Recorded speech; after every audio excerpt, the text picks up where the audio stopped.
સમાચારો વિસ્તારથી જોઈએ। તાપી જિલ્લામાં વરસ્યો છે ધોધમાર વરસાદ। હવામાન વિભાગની આગાહી વચ્ચે વરસાદ પડ્યો છે। વ્યારાના સ્ટેશન રોડ, બસ ડેપો સહિતના તમામ વિસ્તારોમાં વરસાદ પડ્યો છે। વ્યારા, વાલોડ, ડોલવણ સહિતના તાલુકાઓમાં પડ્યો છે વરસાદ। ધોધમાર વરસાદથી રસ્તા પાણી થયા છે।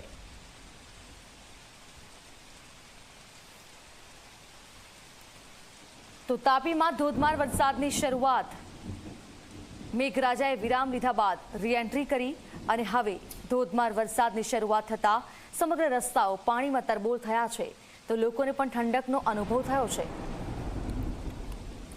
સુરત શહેર